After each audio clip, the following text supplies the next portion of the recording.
What went wrong with Jeremy Sochan this season? I have my thoughts, which I'll share with you in just a few moments.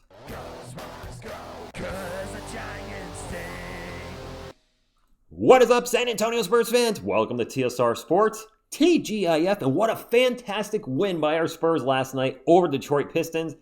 The Pistons absolutely do not want to see our Spurs in the NBA Finals. In regards to today's video, I did expect to make this in a week or two, kind of a last video on Germany, because I do follow our players when they leave the team, and then you would fall into that category of where are they now when I do a kind of a yearly or bi-yearly, what's going on with these guys? However, in following him, I have noticed things have gone from bad to worse since he's left the Spurs. And I want to kind of dig into what happened and what I think is the reason he's no longer a Spur and what might be trouble from him moving forward in his NBA career. But how do we get to this point? As you may know, Sochan was drafted 9th overall by the San Antonio Spurs in the 2022 draft. And his first 3 years with the Spurs, he looked promising. He was a starter for most of this, 184 games, 27 minutes, 11-6 on splits of 49, 27, 73. Now, during this time, we also had the Jeremy Sochan point guard experiment in year 2 and center Sochan experiment in year 3. He also struggled with quite a few injuries here and there during these first 3 years. However, he was still young, 22 coming into this season, so there was still hope. We saw the videos in the offseason with him working on his shooting. We're like, okay, let's see what he's got. Well, he started the season injured. However, you might not remember this, Spurs fans. Holy crap, Jeremy was on a heater to start this season. In his first 8 games with the Spurs, granted, his minutes were cut, 16 minutes, about 7 points, 3 boards. Those shooting splits are phenomenal. 61, 54, 78. Granted, that is a small sample size, but his 3 has been fixed. He's going to space the floor and still be the guy that can defend. Wow. All right. This guy is going to take Harrison Barnes' spot sooner than later if he keeps playing like this. Well, Harrison Barnes' spot was taken, but not by Jeremy Sochan, by eventually Julian Champagnie. The next 9 games after these first 8 did not go so well. Minutes were the same, believe it or not. However, points were down, rebounds were up, but his shooting splits dropped substantially, 44, 0, 57. And I didn't expect him to maintain a north of 50% three-point shooting clip. That is not reasonable. But he went from hitting them to now not hitting them all, starting off with an 0 for 5 game in this stretch and going 0 for 12 after all, or overall. After this 9-game stretch, we get into the final 7 games with the San Antonio Spurs, and this is where the DNPs start racking up, the did not plays.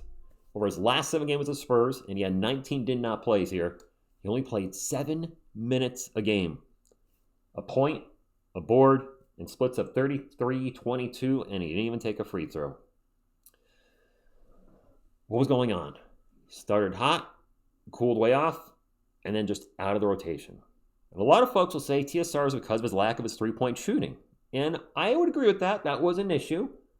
However, I don't think it's just the three-point shooting. It's the shooting, his offensive issues in totality. We take a look at Jeremy Sochan's field goal percentage by distance for his career, 68% in the paint. Yes, you should be a high percentage there. And of course, as you start to move away from the rim, it drops down. 38 from 3 from 10 feet. 16 feet is 35%. 16 to three-point line, he's 32%. And he's a lifetime 29 three-point percent shooter. It should be noted, from 10 to the three-point line this year, small sample size because he hasn't played a lot, he has not hit one shot. No midi and no long-range game. 0.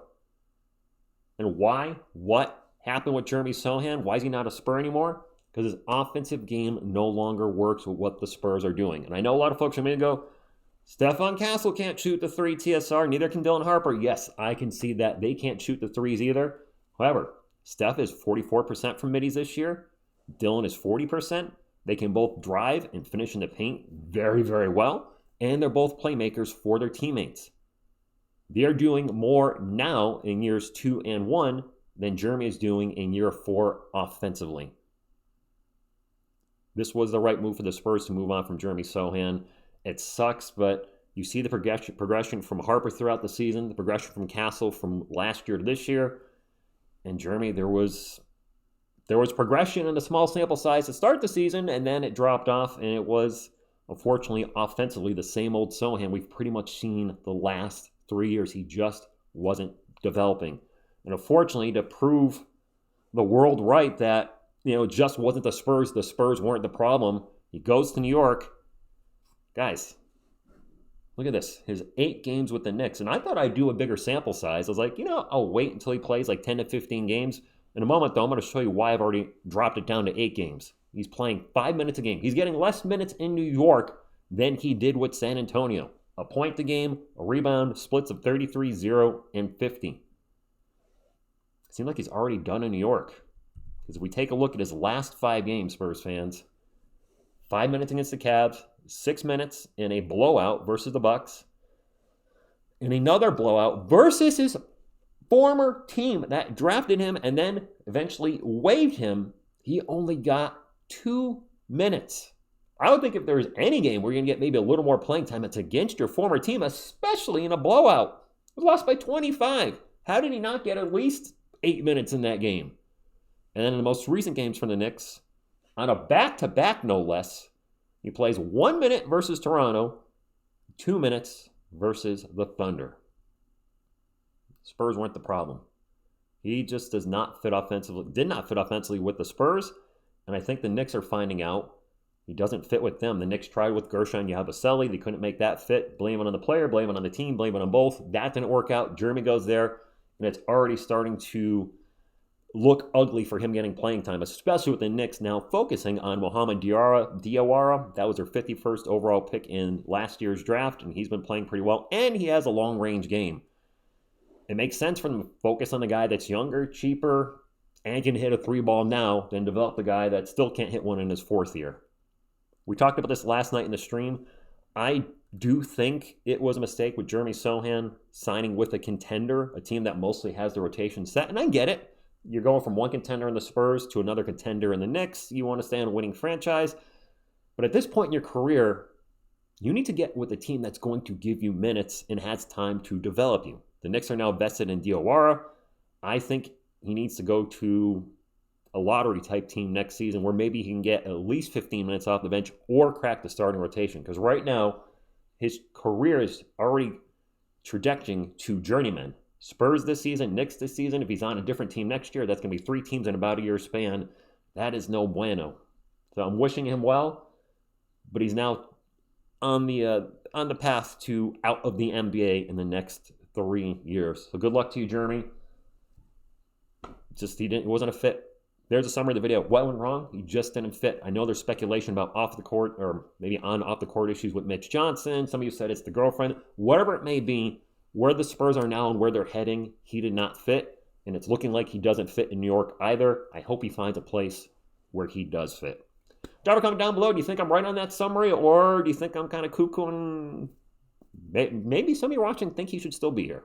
Very curious.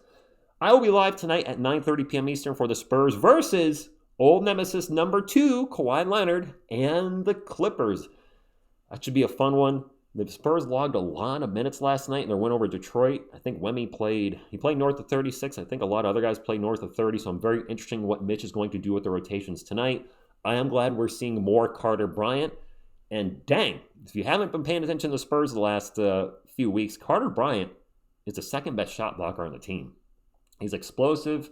Obviously, we know he can jump, but he gets up quick, and he blocked 3 shots last night. He's looking like the real deal. There's things that need to be ironed out. It's going to be a development over the next year or two. He's not immediately going to be an all-star next season, or shouldn't be, but maybe he will be. I don't know. Maybe he will. I don't know. Don't say he shouldn't be, but that would be a big leap from where he is right now. But I think we have something special there. We already said we have Harper, Castle, Wemby, Fox. That first half Fox looked like playoff Fox. There's so many good things happening for our Spurs, and we're only going to get better. Let's beat number 2 tonight. That would feel good. That'd be a good way to go into the rest of the weekend. Jeremy, seriously, best of luck to you. Last Sochan video until I do a follow-up, Where Are They Now, which is where we check around the NBA. Where's Lonnie Walker? What's up with Derek White? What's going on with KBD? Whoever it may be, he's now going to fall into that package. But with this just crazy amount of drop in production in minutes over the past season, I just want to talk about it one more time because I did not expect to see it with the Knicks. But here we are. Hit the thumbs up if you like support the channel. Subscribe to become part of our awesome Spurs community. I'll see you tonight. Thank you, and as always, go Spurs go.